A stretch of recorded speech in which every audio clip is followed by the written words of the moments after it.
it's Kathy, and welcome back to another Sunday Praise. We're continuing on with our study in the book of Esther, and today we're up to Esther chapter 5, which is Esther's bold request. Let me read the first 5 verses to you. Now it happened on the third day that Esther put on her royal robes and stood in the inner court of the king's palace, across from the king's house, while the king sat on his royal throne in the royal house, facing the entrance of the house. So it was, when the king saw Queen Esther standing in the court, that she found favor in his sight. And the king held out to Esther the golden scepter that was in his hand. And Esther went near and touched the top of the scepter. And the king said to her, "What do you wish, Queen Esther? What is your request? It shall be given to you, up to half the kingdom." So Esther answered, "If it pleases the king, let the king and Haman come today to the banquet I have prepared for him." Then the king said, "Bring Haman quickly, that he may do as Esther has said." So the king and Haman went to the banquet that Esther had prepared.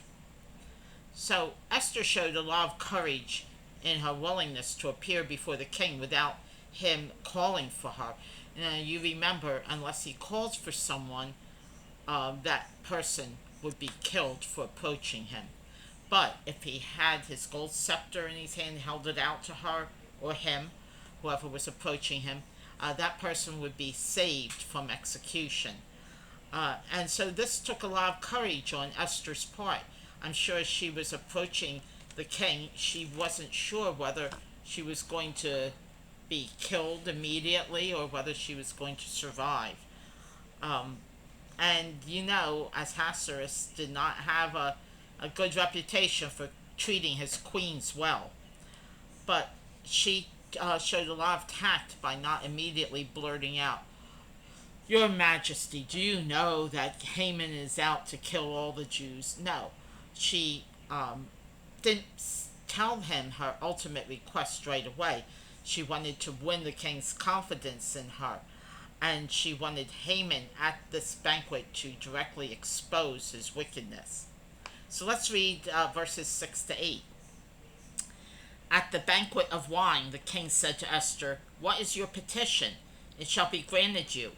What is your request? Up to half the kingdom. It shall be done." Then Esther answered and said, "My petition and request is this. If I have found favor in the sight of the king, and if it pleases the king to grant my petition and fulfill my request, then let the king and Haman come to the banquet which I will prepare for them, and tomorrow I will do as the king has said." So, as Ahasuerus is repeating this offer to Queen Esther, it was more of a proverbial expression than a literal offering. He wasn't really going to give her half his kingdom, but it showed his generosity, his love for her. "Oh, I would give," someone would say to us today, "I want to give you the moon and the stars." It's not really able to do that, but it shows how much that person cared for the other. But Esther's putting off her request for another day, and she says, "Well, if you really want to know what I want, come tomorrow to another banquet." We don't know why Esther did this. It could be that she lost her nerve at the last minute, and she was using this as a delaying tactic. Maybe she wanted to say this, but the words wouldn't come. But God was in this because it wasn't the right time to speak, and so she was led to put off her disclosure. But God knows best whether she was supposed to do it then or not, and the next day comes and there's another banquet.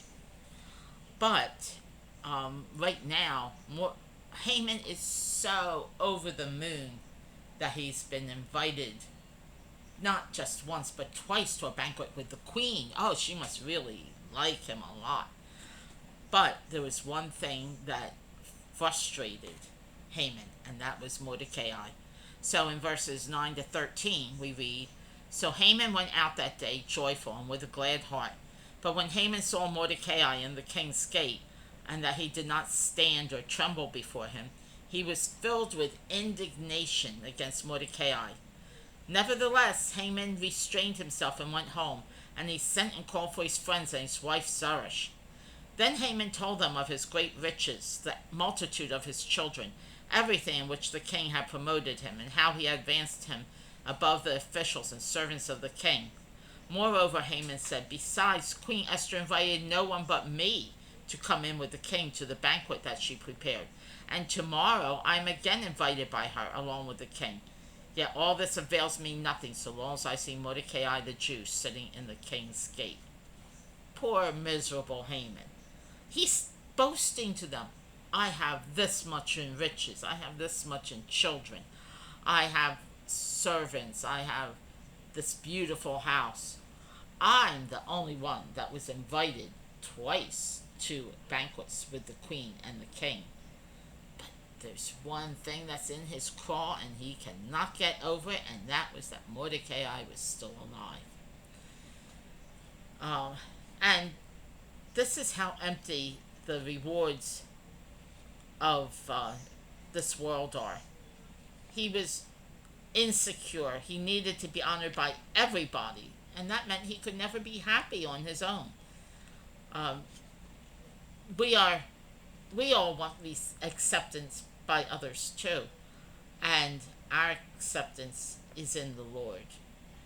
Our acceptance is ultimately fulfilled by Jesus Christ because we're accepted in the beloved.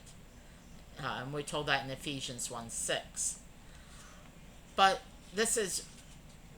Haman is restraining himself, and this is the hand of God again.